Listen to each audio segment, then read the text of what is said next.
Hola a toda la gente que está conectada con nosotros, que nos sigue en nuestras redes sociales, que ha estado allí comentando, apoyándonos en nuestro ministerio, pero también están conectados en estos tiempos que sé que han sido de mucha bendición para ustedes y también para nosotros. Cada día somos más los que nos añadimos y podemos unirnos los unos con los otros a orar.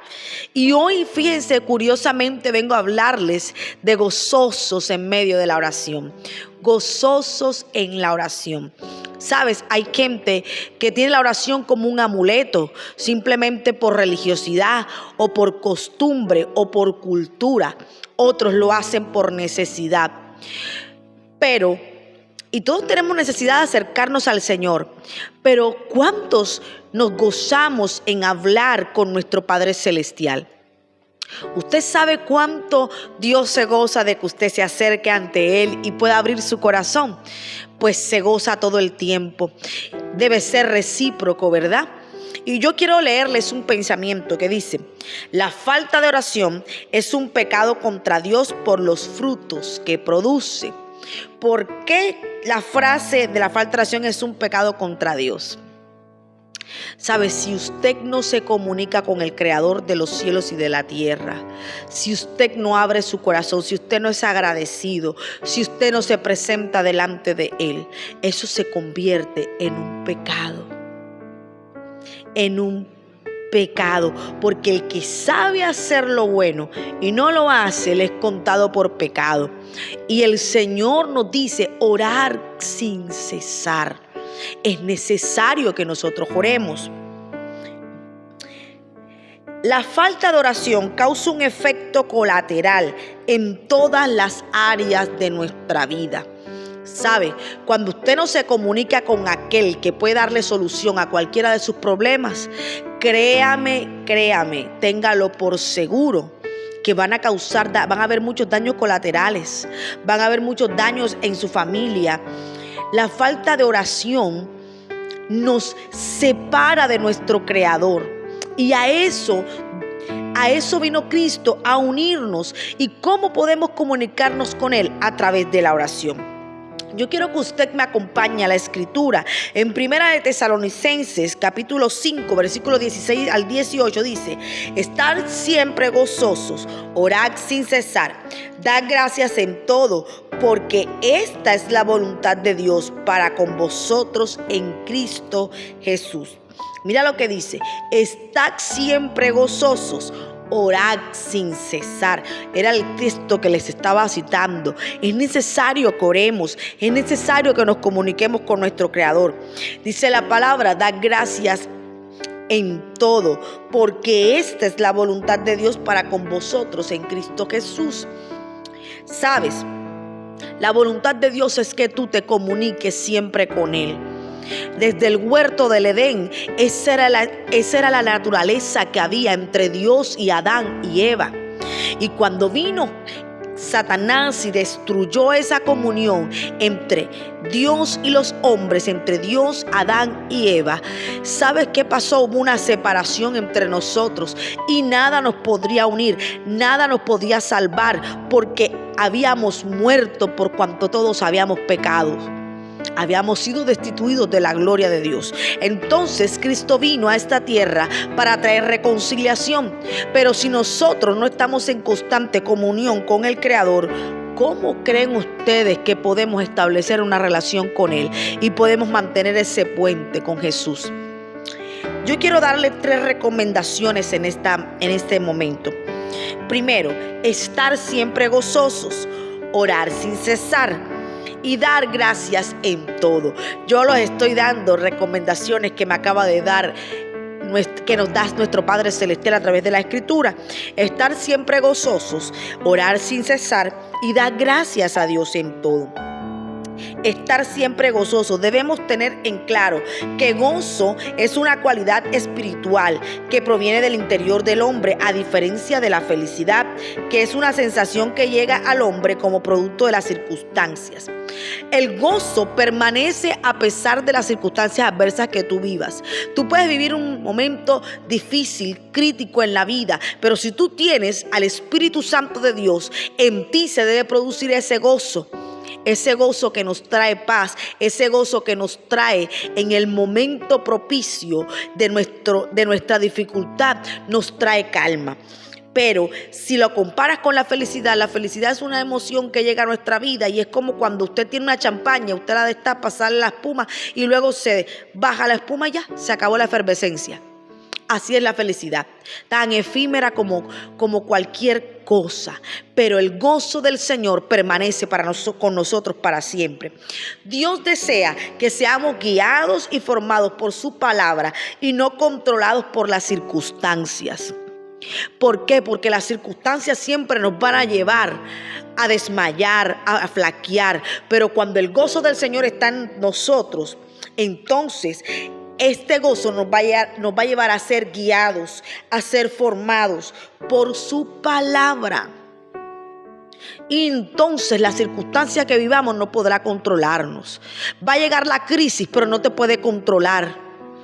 Va a llegar el momento difícil de tristeza, pero no puede adueñarse de tu vida, porque Cristo vive en ti, porque el Espíritu Santo te da ese gozo y esa paz.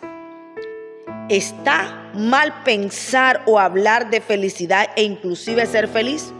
No, para nada, para nada. En Salmos 43:4 dice: entraré al altar de Dios, al Dios de mi alegría y de mi gozo, y te alabaré con arpa, oh Dios, Dios mío.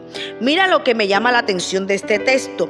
Aquí está hablando, el escritor dice: entraré al altar de Dios, al Dios de mi alegría.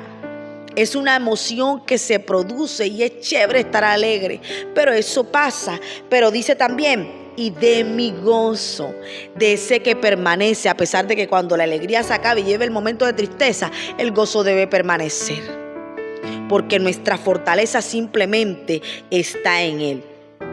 El creyente debe ser feliz. Dios no descuida ese aspecto, a pesar de declarar que su voluntad primordial para el hombre es que estemos siempre gozosos.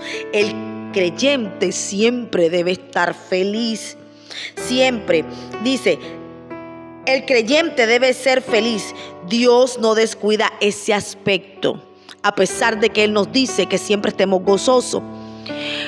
Él no quiere que descuidemos el momento de felicidad, el momento de alegría. Todos tenemos derecho a vivir momentos especiales, momentos de gozo, así como también la vida nos permite vivir momentos difíciles. Por eso el Señor nos hace la salvedad que nuestro gozo debe permanecer a pesar de cualquier circunstancia. Y quiero pasar al segundo aspecto. Dice: orar sin cesar. Evidentemente, por más que nuestra actitud de obedecer sea genuina, es imposible no hacer otra cosa en la vida que orar sin cesar. ¿Sabe? Hay gente que dice: ¿pero para qué orar? Pero resulta que estamos viviendo momentos difíciles y estamos pasando y tú de pronto vas caminando y dices: Dios mío, ayúdame. ¿Qué crees que estás haciendo en ese momento? Sabes, es que a veces creemos que orar sin cesar debe ser la oración religiosa que hacemos. Imagínese si usted se metiera todo un día a orar y descuidara los quehaceres. ¿Qué pasaría? Se derrumbaría la casa, los niños no irían al colegio, el esposo en que entraría a la casa desordenada. Pero hay algo que se llama estado de oración, y el estado de oración nos permite estar haciendo los quehaceres, estar haciendo muchas cosas y estar en completa comunión, comunicándonos con Él y abriéndole nuestro corazón, porque muchas veces dice la palabra de Dios que muchas son las aflicciones del justo, mas de todas ellas nos librará el Señor. Siempre tendremos problemas, porque estamos en este mundo y tendremos problemas, aflicciones, tendremos muchas cosas, de eso no nos libraremos. ¿Sabes qué es lo que sucede? Que Dios ha prometido estar contigo en medio de ellas y Él nos dará la solución, y a eso es a donde Dios nos quiere llevar. Dice: me dijo el rey, ¿qué cosa pides? Entonces oré al Dios de los cielos y dije al rey, envíame a Judá. Eso fue Nehemías 2:4. Yo estoy leyendo el texto de Nehemías 2:4 y aquí está pasando algo muy curioso, y era que Nehemías estaba en medio de su trabajo. Y aquí el rey le está preguntando, Nehemías, ¿qué tienes? ¿Sabes por qué? Porque él tenía una preocupación, una aflicción en su corazón, porque su pueblo, la tierra que lo vio nacer, estaba destruida, estaba despedazada, y él estaba en una tierra donde estaba cómodamente, y él estaba triste, porque su tierra estaba pasando por los peores momentos, la tierra, el lugar, la gente. ¿Y qué pasó? Que el rey se dio cuenta, porque sabes que en medio del trabajo, yo me imagino que Nehemías estaba pensando, Señor, ayúdame, Padre, dame una solución. Padre, yo quiero ser ese instrumento que tú puedas usar. Y en su rostro se reflejaba tal vez la agonía de estar pidiendo, de estar triste por lo que estaba sucediendo. Y entonces el rey le dice, ven acá, ¿qué cosa pides? Entonces oré al Dios de los cielos y le dije al rey, envíame a Judá. ¿Y qué crees que pasó? Dios permitió que el rey lo enviara a Judá. ¿Por qué? Porque cuando tú constantemente estás orando, estás pidiéndole al Señor, aún en medio del trabajo, aún en medio de las clases, aún en medio de los quehaceres de la casa, Él te está escuchando igual y también está inclinando su oído a tu oración y va a dar respuesta. El sentir de la expresión orar sin cesar no hace referencia a recitar oraciones todo el día, sino que debemos vivir en un constante estado de oración. Era lo que les estaba diciendo ahorita. Permanentemente comunicados con Dios, no solo en las cosas importantes, sino en todas las circunstancias. A veces creemos que Dios nada más está presto para las cosas importantes, sabe, aún para las pequeñas cosas. A veces yo estoy así, digo, ay Señor, me provoca comerme tal cosa y nada, y lo pienso. Y no es que todas las veces ha sucedido, pero en algún momento ha llegado alguien y me ha sorprendido. ¿Por qué? Porque Dios tiene cuidado de nuestros pequeños detalles. Hay una diferencia en actitud de oración y estado de oración. Actitud de oración es que lleguemos a nuestra habitación o que estemos en la iglesia y estemos orando en esa actitud de oración, orando unánimes o tal vez en esa actitud de comunión con Dios. Pero el estado es el momento en el que tú estás pendiente, tienes que hacer muchas labores, pero estás pendiente a conectarte con el Padre. Vamos a leer Romanos 1:9, dice, porque testigo me es Dios de que sin cesar hago mención de vosotros siempre en mis oraciones. Siempre debes estar constantemente orando, porque sabes, hay un adversario que anda como león rugiente buscando a quien devorar. Pero nuestro Señor Jesús ha venido a darnos vida y vida en abundancia. Dar gracias en todo es el tercer aspecto que nos recomienda la palabra del Señor en este día.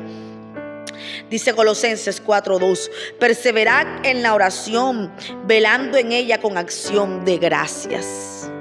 ¿Cuántos de nosotros nos agradamos cuando damos algún detalle o cuando tenemos algún gesto, ayudamos a una persona y se nos da las gracias? Sentimos que esa persona se sintió ayudada, que valoró de pronto nuestro detalle o que valoró aquello que hicimos por ellos. Así de la misma manera se siente nuestro Padre Celestial cuando tú por las pequeñas o por las grandes cosas estás atento y le dices a Dios, gracias porque tú has sido bueno con nosotros. Dice la palabra de Dios, aquí voy a leerles algo, dice, orar sin dar gracias es cortar las alas de la oración, en tal forma que ésta no se puede elevar. Cuando usted no da gracias al Señor por lo que hace, usted lo que hace es que corta las alas. Porque es que Dios necesita que tú aprendas a ser agradecido con Él por lo que Él ha hecho. ¿Sabe? A veces nos levantamos y ni siquiera somos capaces de decir gracias Señor porque nos despertamos. Gracias Dios porque mis hijos se levantaron y están con vida, porque tengo a mis padres con vida. Es necesario que agradezcamos al Señor. Es necesario.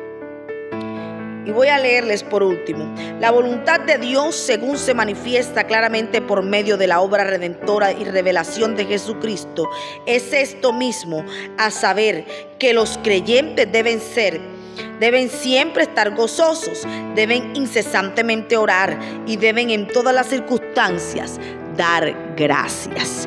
No se te olvide estos tres estas 3 recomendaciones que nos dejó nuestro Señor Jesús.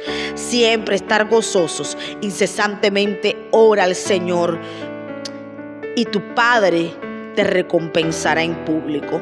Y en todas las circunstancias da gracias, porque eso abre las puertas de los cielos y hace que se derrame la bendición sobre tu casa y sobre tu familia. Dios te bendiga. Espero que este día puedas aplicar cada uno de los aspectos que Dios nos ha entregado en este día, en esta mañana. Porque créeme que es el Señor quien ha hablado, no solamente a tu corazón, también al mío. Me está recordando que siempre debo estar gozosa a pesar de las circunstancias, y que siempre debo estar en constante oración. Y al final de todo debo darle gracias al Señor por lo que Él me permite, por lo que ha respondido hoy, por lo que responda mañana o por lo que Dios decida no contestar por amor a ti o por amor a mí. Bendiciones. Dios te bendiga.